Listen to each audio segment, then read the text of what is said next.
Mes chers Capricornes, bonjour et bienvenue dans votre tirage pour ce mois de mars 2025. Allez, on va tout de suite voir ce qui vous attend pour ce mois de mars. Déjà, en termes d'arcanes majeures, vous en avez trois. On a la roue de fortune, l'étoile et l'empereur. À savoir que là, les deux arcanes majeures sont dans le domaine de l'air, donc un domaine très très important pour vous ce mois-ci. Donc l'intellect, mais aussi l'expression et les relations. Ça va être au cœur, on va dire, de votre mois. Allez, on rentre dans le détail. Déjà, d'où vous venez? D'où vous venez, vous avez la roue de fortune. Donc, il y a quand même eu une bascule. Il y a quelque chose qui s'est passé au mois de février ou sur les mois précédents qui a fait tourner la roue. C'est-à-dire qui vous a entraîné dans un nouveau cycle. Il y a eu un basculement. Il y a comme eu une bascule peut-être au mois de février. Mais voilà, cette roue, elle a tourné vers quelque chose d'autre. Alors, je ne saurais vous dire dans quel domaine ça s'est produit. Mais voilà, la roue a tourné. La roue a tourné et vous êtes...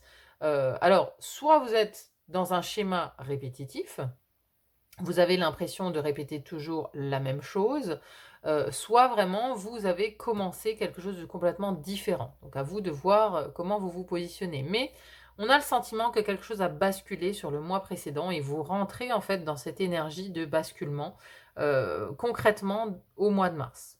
C'est vraiment le mois de mars, la bascule, cette roue qui a tourné. Il y a eu une décision peut-être qui a été prise sur le mois précédent qui vous a entraîné vers un nouveau chemin. Vous voyez, il y a quelque chose qui a actionné la roue du changement, qui a actionné la roue pour vous amener vers un ailleurs, vers une nouvelle route, un nouveau chemin. Alors, dans cet élément R, justement, la première maison de l'air, qui nous parle de votre mental, votre intellect, vos apprentissages et votre vision de l'avenir. Alors, on a ici l'étoile, magnifique carte ici, puisque ça nous parle d'espoir. Alors, dans votre tête, dans votre mental, vous avez quand même... vous avez envie d'y croire. Vous avez envie de croire à quelque chose. Vous avez envie de croire que c'est possible. Tout votre mental, votre intellect, tout ça vous dit que c'est possible. Il y a l'idée avec l'étoile de suivre sa bonne étoile, d'être guidé, de se sentir aussi protégé. Donc vous avez peut-être entamé un chemin, il y a eu une bascule sur quelque chose, une décision prise, et vous croyez mordicus que c'est la bonne décision, que ça va vous amener sur le bon chemin, que vous êtes protégé, que vous êtes sur la bonne voie.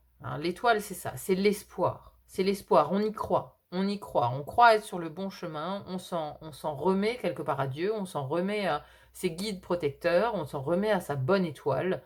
Et on est dans cette croyance, en tout cas, qu'on est sur le bon chemin. L'étoile vous protège ici. Ou en tout cas, voilà, dans votre mental, vous êtes sûr d'être sur le bon chemin. À côté de ça, dans la deuxième maison de l'air, qui nous parle de votre expression, comment vous communiquez, et aussi de vos relations, comment vous entrez en relation avec les autres, et vos associations et contrats. Alors là, on a une carte un peu plus dure, qui est celle de l'empereur. Donc, comment vous communiquez? L'empereur, c'est quand même le cadre, la structure, la loi, l'ordre, la discipline. Vous voyez, c'est très carré. L'empereur, c'est très carré. C'est lui qui décide, c'est lui qui ordonne. Donc déjà, comment vous communiquez? Vous communiquez d'une manière assez dure, assez rigide. C'est-à-dire que c'est vous qui imposez le cadre, c'est vous qui imposez la loi, c'est vous qui dites comment ça va se passer aux autres, aux gens avec qui vous êtes en contact. Que ce soit au niveau professionnel, au niveau personnel, au niveau amical, au niveau relationnel global, c'est vous. C'est vous qui donnez l'ordre. C'est vous qui dites comment ça se passe. Vous voyez, quand on a affaire à l'empereur, bon ben voilà, il est sur son trône de toute façon. On le voit, il est inflexible. Là, c'est Neptune, Poséidon, qui est dans cette maison des relations à l'autre. Donc voilà, soit c'est vous qui avez cette posture intransigeante, c'est vous qui dites comment ça se passe, soit effectivement dans vos relations il y a un empereur, quelqu'un de ce type-là, qui est vraiment dans l'ordre, la structure, l'autorité, c'est aussi de l'autorité, soit il y a quelqu'un donc dans votre environnement, dans vos relations, qui ressemble à ça et qui a beaucoup d'importance pour vous sur ce mois de mars. C'est une autorité, ça peut être aussi l'autorité de l'État, une autorité juridique, je ne sais pas, mais une autorité. Quelqu'un qui fait preuve d'autorité dans vos relations et qui a beaucoup d'importance. Peut-être que certains attendent une décision de justice ou attendent quelque chose d'une autorité. Vous voyez, une autorité, ça peut être la police, vous avez porté plainte, vous attendez un résultat, je ne sais quoi. Ça peut être quelque chose de ce type-là. Mais il y a une autorité qui a ici beaucoup d'importance pour vous au mois de mars. Dans vos relations ou dans vos associations et contrats. Vous allez peut-être aussi justement vous associer ou faire des démarches avec une autorité, avec une loi, avec un cadre en fait. Vous allez peut-être vous lancer, vous, dans des démarches par rapport à une figure d'autorité. Ça peut avoir un lien avec des finances, parce qu'on retrouve ici un roi d'épée qui est une autre figure d'autorité et une autre figure de loi. Parce que les épées, ça nous parle toujours de l'intellect, de la communication, mais aussi ici de la justice et des lois. Donc ça peut être lié. Ici, il peut y avoir un empereur avec qui vous entrez en contact au mois de mars, lié à des affaires de finances, à des affaires matérielles, de vente aussi, des contrats, de l'aspect juridique. Il peut y avoir un aspect juridique ici qui a une importance. Alors, on n'a pas la justice, mais on a la loi. On a la loi avec l'empereur et on a encore ce roi d'épée ici dans les finances, les possessions, ou alors dans le corps et la santé. Vous voyez, ça peut aussi être une figure d'autorité médicale, ici, avec qui, voilà, où vous devez prendre des décisions. Ça peut nous parler de ça aussi, parce que là, c'est finances, possession et corps et santé. À vous de voir où ça résonne dans votre actualité. Mais bon, on a quand même voilà, deux arcanes majeures ici sur le domaine de l'air, c'est-à-dire que dans votre mental, voilà, vous êtes confiant, dans votre conscient, vous êtes confiant. Par contre, dans l'inconscient, ici, on a le domaine de l'eau. Dans la première maison de l'eau qui nous parle de votre vie intérieure, votre spiritualité, mais aussi votre inconscient, on a une grande angoisse. On a ici la 9 d'épée. C'est l'angoisse, l'insomnie, le cauchemar. C'est le moment où on est très anxieux. Vous voyez? Donc, en fait, il y a une idée de consciemment, vous vous êtes convaincu que voilà, vous devez passer par là, que vous êtes sur le bon chemin, vous êtes guidé, vous êtes protégé, vous êtes confiant, vous avez beaucoup d'espoir. Dans votre conscient, vous vous êtes vraiment appliqué à vous convaincre vous-même que voilà, qu'il y a de l'espoir. Mais il y a une part de vous à l'intérieur, cachée, secondaire, inconsciente, qui est en panique en fait. Qui est en panique, qui angoisse, qui stresse, qui se demande, elle, qui hésite, qui n'est pas convaincue que c'est le bon chemin, que c'est la bonne voie. Vous voyez, il y a beaucoup de stress. Il y a beaucoup de stress inconscient en fait. Parce que voilà, il y a une décision qui a été prise pour faire tourner la roue sur le mois précédent. Consciemment, vous vous êtes convaincu que c'était la meilleure chose à faire. Inconsciemment, vous stressez beaucoup d'avoir pris la mauvaise décision. J'ai quelque chose de ce type-là. C'est-à-dire que oui, on va dans une certaine direction, on suit une certaine étoile, on est dans l'espoir que ça fonctionne, on est dans l'espoir d'avoir fait le bon choix, mais à l'intérieur, on est stressé. On est stressé, on a peur de s'être trompé. Et d'ailleurs, dans vos désirs ici, dans vos désirs, on a la 7 d'épée qui nous parle de tromperie. Donc, de ce que vous désirez le plus, à mon avis, c'est de ne pas vous tromper. Parce qu'il y a un certain choix qui a été fait, une certaine direction qui a été prise, et vous ne voulez pas vous tromper de direction. Et donc, il y a une grande angoisse intérieure quand même. Grande angoisse intérieure. Et ça se ressent dans votre énergie aussi parce qu'il y a beaucoup de fatigue. Ici, vous êtes déterminé coûte que coûte à aller dans cette direction, mais voilà, vous tenez tant bien que mal, parce que le 9 de bâton dans votre énergie, ça vient juste avant le 10, où ça devient trop lourd. Le 10 de bâton, c'est le fardeau, c'est le moment où on s'écroule. Donc vous êtes à la limite, en fait. Vous voyez? Parce que il y a quand même cette étoile. Cette étoile, elle vous amène quand même de l'espoir. Elle vous amène de l'espoir, et c'est, à mon avis, c'est cette étoile dans votre tête, dans votre mental, qui fait que vous tenez bon, que vous tenez encore droit, que vous tenez encore debout. Parce que si vous deviez vous fier, on va dire, à votre intériorité, vous seriez à plat déjà. Donc c'est votre mental qui tient en fait la baraque. C'est le mental, l'organisation, la discipline aussi. C'est cet empereur. C'est cet empereur qui tient quelque part la baraque à l'intérieur de vous. On a un peu cette idée-là. Alors, deuxième maison de l'eau ici, qui nous parle de la vie intime, l'amour, le foyer, les émotions, vos émotions. On a la 8 de denier, 8 de pentacle ici, qui nous parle de productivité, qui nous parle de beaucoup de choses à faire. On est au boulot, on travaille, on construit. Vous voyez, ici, il y a des gens qui s'entraident, des sirènes qui s'entraident. Il y a beaucoup de monde, en fait, sur cette carte. Vous pourriez avoir beaucoup à faire dans votre foyer, en fait, peut-être beaucoup à faire aussi avec les personnes qui sont en lien avec votre intimité, donc votre partenaire, vos enfants, vos parents, vos amis proches, voyez, tous ceux qui sont dans l'intimité. Vous pourriez avoir beaucoup d'échanges avec eux et peut-être beaucoup de travail lié aussi à ce foyer, à cette intimité, peut-être aussi à l'endroit où vous vivez, hein, il y a peut-être beaucoup de choses à faire. Vous êtes peut-être dans des travaux. Vous voyez, tout ça, ça peut aussi nous parler de, vous avez acheté une maison où il y a beaucoup, beaucoup de travaux à faire. Vous espérez en fait ne pas vous être trompé dans cet investissement financier, mais ça vous amène beaucoup de travail en fait. Ça vous fatigue beaucoup, il y a beaucoup de travail et vous espérez ne pas vous être trompé dans cet investissement. Ça peut nous parler de quelque chose de ce type-là. En tout cas, beaucoup de travail ici lié au foyer, lié à la vie intime. On sent que ça vous occupe énormément. Hein, ça vous occupe même plus, je dirais, au niveau intime qu'au niveau professionnel. Hein, il y a beaucoup, beaucoup d'occupation. D'occupation matérielle, c'est-à-dire que vous passez beaucoup de temps concrètement au niveau intime, au niveau du foyer, peut-être au niveau de votre habitat aussi. Hein. Votre habitat vous demande beaucoup d'énergie ici, beaucoup d'énergie, beaucoup d'implication, beaucoup de productivité, beaucoup de travail. Voilà, quelque chose de ce type-là.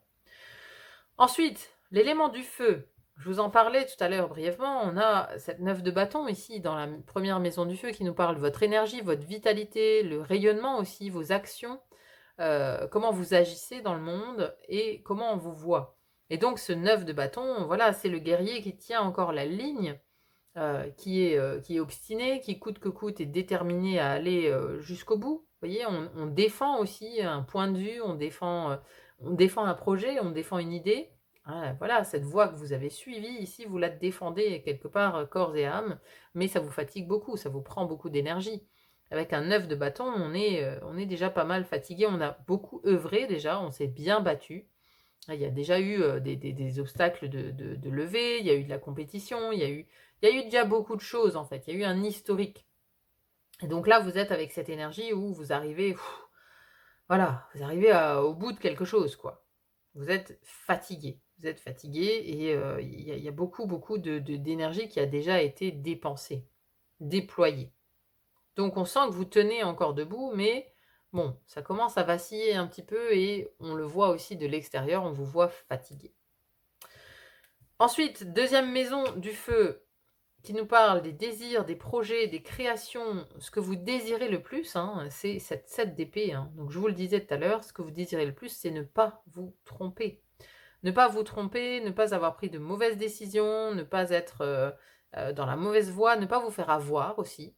Hein, il y a peut-être une crainte, une angoisse ici de se faire avoir, parce que c'est peut-être quelque chose qui est arrivé déjà par le passé. Vous voyez, hein, si vous avez acheté une maison, il y a peut-être par le passé, il y avait peut-être des vices cachés, il y avait peut-être des petites lignes dans des contrats que vous n'aviez pas vues, etc. Vous voulez vous blinder aussi, hein, je pense même juridiquement.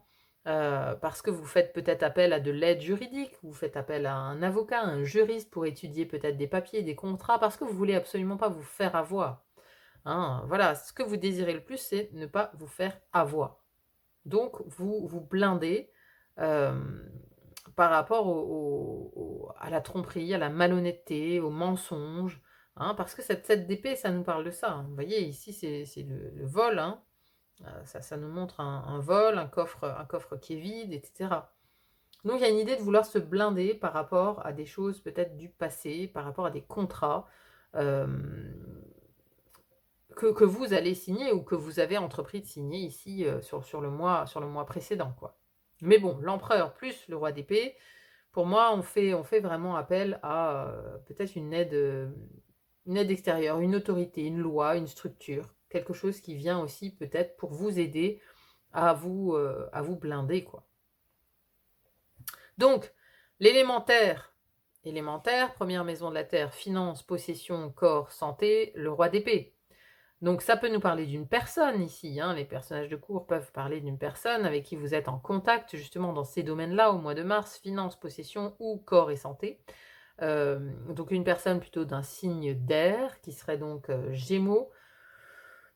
Gémeaux, Balance ou Verseau, pardon, je vais y arriver. Voilà, ou qui a des caractéristiques de lucidité, de discernement, d'intelligence, justement, encore une fois, de loi hein, aussi. Hein, c'est une personne qui peut avoir ces traits ces traits de caractère, ces qualités, quelqu'un qui vous vient en aide hein, dans ces domaines de la finance des possessions, à moins que ce soit vous qui avez cette énergie du roi d'épée, qui voulait en fait être vraiment garder la tête froide, être dans le discernement et être dans cette capacité d'y voir clair. Hein, encore une fois, vous vous en remettez à votre mental ce mois-ci. Vous vous en remettez à votre mental pour vous diriger, c'est le mental, l'intellect qui représente quelque part la bonne étoile, le guide. Hein, vous en remettez à vos facultés intellectuelles ce mois-ci. Ou alors, voilà, vous demandez de l'aide extérieure, ou vous avez affaire à une personne d'autorité. Hein, avec cet empereur plus le roi d'épée, il y a vraiment une idée d'autorité. Dans le domaine professionnel, travail, vie quotidienne, pour ceux qui n'ont pas d'emploi, on a un page d'épée ici. On a encore des épées. Hein. Donc vous avez 1, 2, 3, vous avez quand même 4 cartes d'épée, plus l'empereur qui cadre les choses. C'est un mois structuré, quoi. C'est un mois de structure, un mois où on prend des décisions, où voilà, on fait appel aussi à son intellect, à son mental. Hein. Donc ce page d'épée, il découvre l'énergie d'un page, c'est toujours une énergie débutante. Donc on débute quelque chose dans sa vie professionnelle, il y a peut-être un début d'un nouvel apprentissage ou de nouvelles communications, peut-être aussi, par rapport à d'autres personnes, des personnes en lien avec votre vie professionnelle. Vous voyez, il y a des échanges. Il peut y avoir des communications, des échanges, mais nouveaux, vous voyez, qui débutent en fait. Parce qu'un page, il débute toujours quelque chose. Il débute un apprentissage. C'est aussi la carte de l'apprenti ici. Hein. On découvre de nouvelles choses. Vous avez peut-être aussi découvrir de nouvelles informations. Des nouvelles informations au niveau professionnel. Des choses qui étaient cachées jusqu'à présent. Vous voyez, vous découvrez, voilà, par rapport à votre société, par rapport à votre emploi. Il y a peut-être de nouvelles lois aussi. Hein, parce que ça peut nous parler de lois, de structures, et peut-être de nouvelles lois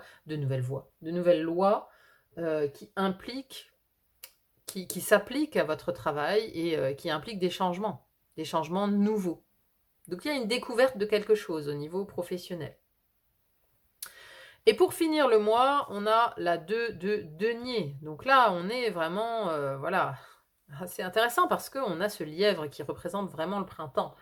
Hein, Ostara dans la tradition celte, le symbole est un lièvre, parce que c'est symbole de fertilité, c'est le renouveau du printemps, ce qui est avec le côté fertile, donc c'est étonnant qu'on ait un lièvre ici dans le tarot des sirènes d'ailleurs, hein, voilà, parce que c'est la première fois que je vois cette carte, hein, je découvre mon tarot avec la guidance mensuelle ici.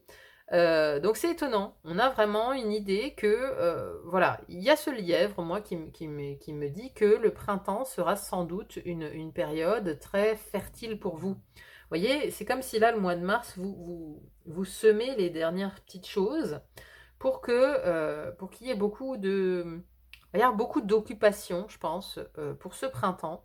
Parce qu'on a aussi l'idée de jongler entre différentes choses. Hein. Vous voyez, hein, déjà, ce lièvre, il est en équilibre ici sur un poisson, mais il est aussi en train de jongler avec ses 2 pièces.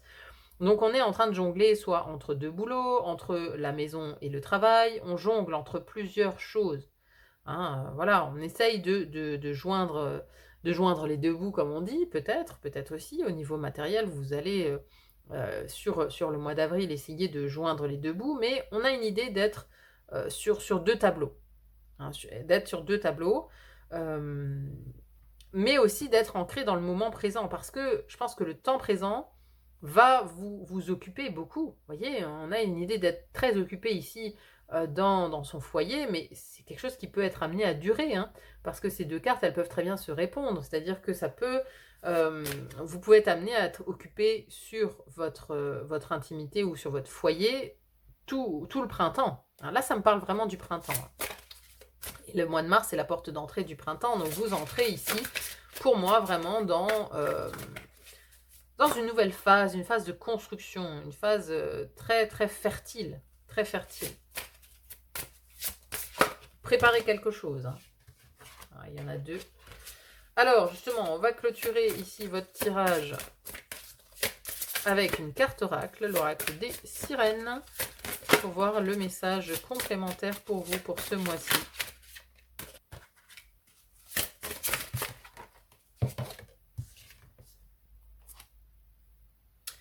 Alors, nous avons la sagesse du corail. Colonie, délicatesse, fragilité, œuvre créée sur de longues périodes. C'est ça, vous voyez, je vous disais, il y a un truc qui va vous occuper sur tout le printemps. Donc, œuvre créée sur de longues périodes. C'est-à-dire que là, il y a quelque chose, vous engagez dans quelque chose où vous ne voulez pas vous tromper, mais parce que c'est, à mon avis, un engagement à long terme, là. Sur quelque chose qui va vous prendre du temps. Alors, la sagesse du corail. Oh, comme nous aimons ces êtres minuscules qui ont créé les châteaux et les grottes de sagesse de Poséidon. Il a fallu des milliers d'années pour édifier ces tours sous-marines enchevêtrées, rouges, roses et or, et pourtant, vous les détruisez. Elles ont tant à vous offrir, leurs pouvoirs de guérison sont étonnants, et elles peuvent vous aider à reprendre contact avec l'Atlantide et la Lémurie. Elles sont les entrepôts vivants de la mémoire, de la sagesse et de la conscience collective, de la vie même sur cette planète. Pourquoi le Bouddha en aurait-il fait l'un des 7 trésors sacrés? Parce qu'il avait découvert que le corail restaurait le calme et la sérénité, même dans les circonstances les plus éprouvantes. Pourquoi Poséidon aurait-il demandé au corail de construire des châteaux pour le peuple de l'eau? Pour y vivre et y apprendre dans des bâtiments vivants, des temples de la sagesse vivante. La mythologie grecque raconte que le corail a été formé avec le sang coulant de la tête coupée de la méduse. Cette histoire se reflète dans le nom grec du corail, Gorgia. Le corail contient donc le sang et l'énergie d'un être des plus anciens, bien après sa mort apparente. Les marins ont appris de nous que préserver le corail pouvait apaiser les vagues de tempête, puis nous avons fait savoir que les pouvoirs du corail pouvaient protéger les enfants et créer un monde fertile. Vous voyez, un monde fertile, c'est cette fertilité-là qui vous attend en fait. Je vous en parlais, on a vraiment l'idée de fertilité du printemps, hein. Comme si ça allait vous amener quand même sur quelque chose oui, de fertile et d'une réussite en fait, hein. Alors, il peut faire partir les cauchemars et aider à traverser une crise affective en guidant vers des rivages plus calmes et en purifiant les eaux boueuses. On recommande le corail pour les gens qui souffrent des os. Le corail possède un niveau incroyablement haut de calcium et certaines formes de corail sont très dures. Il peut aussi accroître la santé de la moelle osseuse et c'est une aubaine pour les femmes de tous âges. Bon, voilà, bon là c'était peut-être plus pour l'aspect santé, hein, s'il y en a à qui ça parle, hein, le côté des os, du calcium, etc. C'est vrai qu'on a tendance à penser, quand on pense au calcium, on pense au lait, mais en fait, les algues sont très très chargées en calcium aussi, hein. Bref, tout ça pour vous dire que oui, il y a une guérison qui est en train de se faire, mais ici sur le long terme, hein. Colonie, délicatesse, fragilité, œuvre créée sur de longues périodes, hein. On parle des pouvoirs magiques ici du corail, des pouvoirs de guérison, des pouvoirs aussi déstressants, hein, parce que voilà, il y a beaucoup d'anxiété à l'intérieur de vous. Mais pour moi, il y a une résolution, une fertilité qui arrive sur le printemps, qui arrive ici avec ce lièvre d'Ostara qui symbolise la fertilité du printemps. Donc voilà, pas d'anxiété, vous allez de toute façon vers quelque chose de fertile, vers une réussite, je pense. Une réussite à long terme ici. Bon, bah écoutez, j'espère en tout cas que ce tirage vous aura parlé, qu'il vous aura amené des pistes de réflexion. N'hésitez pas à me dire en commentaire comment ça résonne pour vous, c'est toujours très intéressant à lire. Merci en tout cas d'être là sur le fil d'Ariane, merci d'être sur la chaîne, merci pour vos likes, vos partages, vos abonnements, ça me va toujours droit au cœur, merci infiniment. Il n'y a plus qu'à vous souhaiter un très bon mois de mars et à vous dire à très vite pour une autre guidance. À bientôt, bye bye.